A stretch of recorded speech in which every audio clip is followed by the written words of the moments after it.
Hey guys, it's Mike with Riding in the Ozarks, and today I'm going to test out installing this new lithium-ion motorcycle battery. Yeah, this was given to me. Company asked me to try it. I've been leery. I'm not sold on lithium-ion batteries because I heard gotta stay warm. You can't leave them in an unheated garage where they might get below freezing. This year, I have a heated shop. I have a garage that will not get below freezing. So I'm gonna go ahead and put this battery in. Today it is actually about 10 degrees outside. It's cold. I've got the heater running here in the shop and stuff, but I'm gonna put this thing in.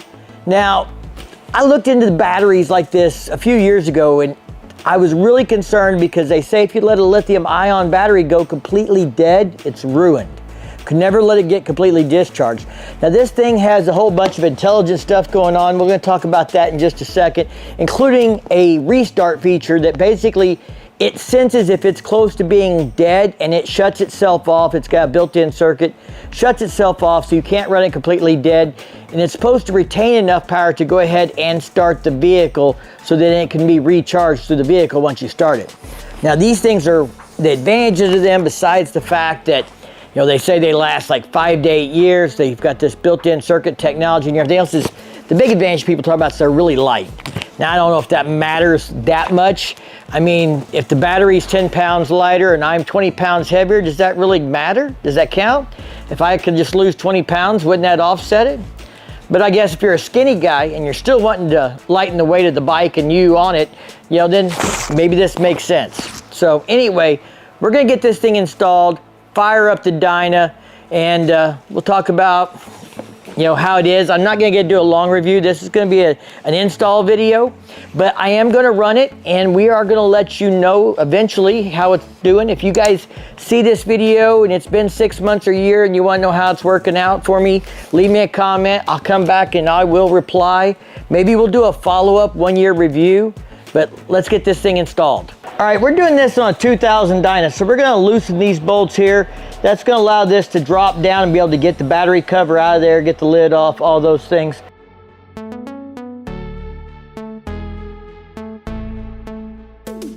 Now, I'm not gonna back that all the way out. This just really needs to be loose enough that it can slide.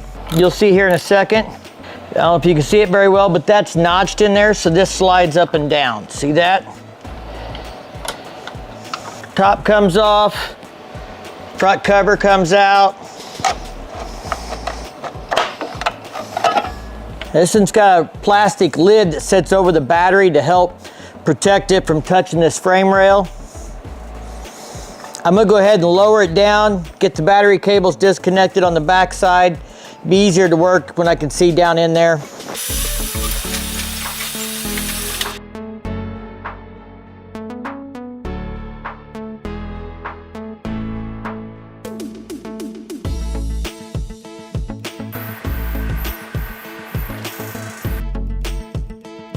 All right guys, let's open up this lithium ion and see how it compares to the AGM battery I just pulled.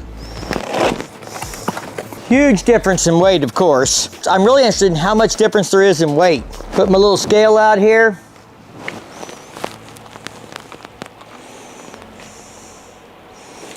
More than my scale will go to, apparently. 45 ounces.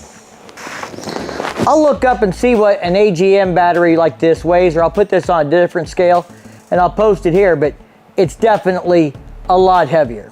All right guys, well the instructions are mostly about the heightening pad. So this thing has screw holes in the bottom. This is the heightening pad.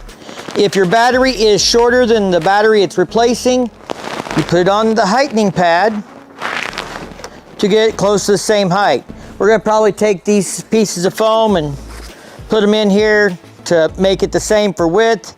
I don't know if we will put anything on the top or not. We might, because that'll put it really close there. Or maybe we'll probably put one of these on the bottom, to be honest.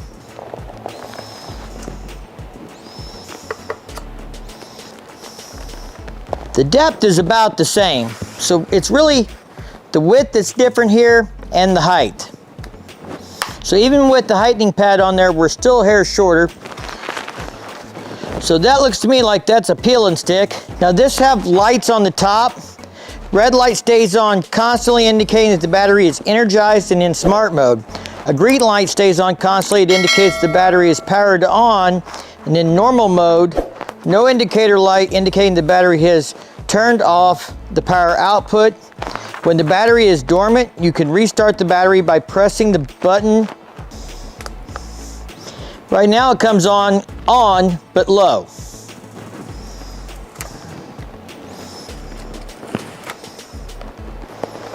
All right, let's go get this thing hooked up. All right, one thing you need to know on this particular model of battery, these top holes are threaded. These holes are not. Mine is a side post style mount, so I have to use these holes. They provided bolts, but not nuts to go on the inside.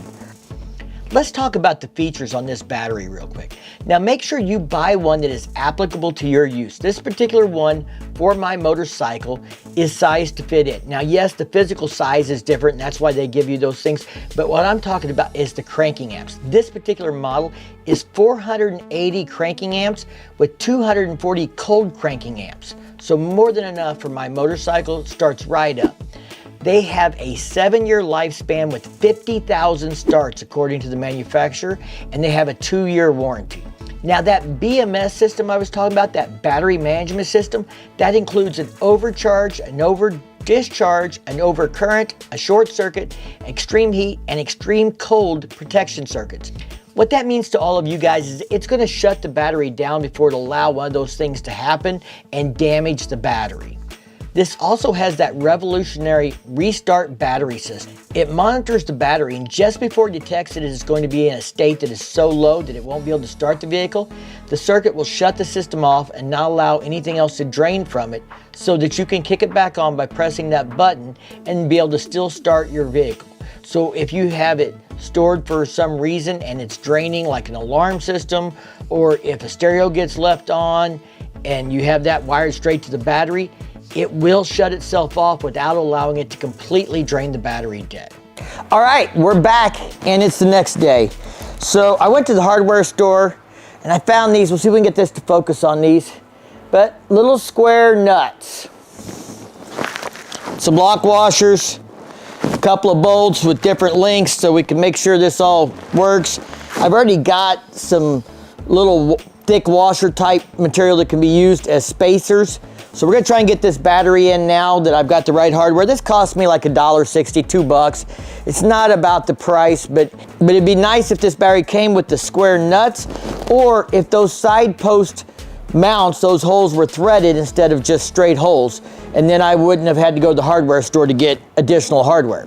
But anyway, let's see if we can get this thing in now.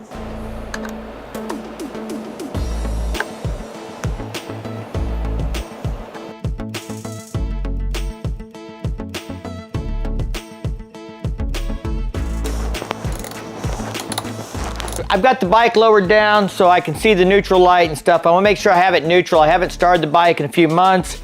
We're going to go ahead and choke it. Make sure the fuel is in the on position. I've got the bike lowered. When we hit the key, you're going to see the headlight come on. Should see the headlight come on, assuming the battery's hooked her up and we have good juice. There's a good sign. There's neutral. Put her in run. Like I said, we'll get her choked. She started to hit there. Carbureted bikes, and like I said, it's cold.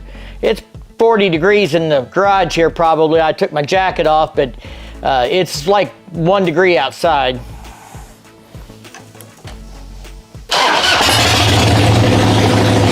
There we go.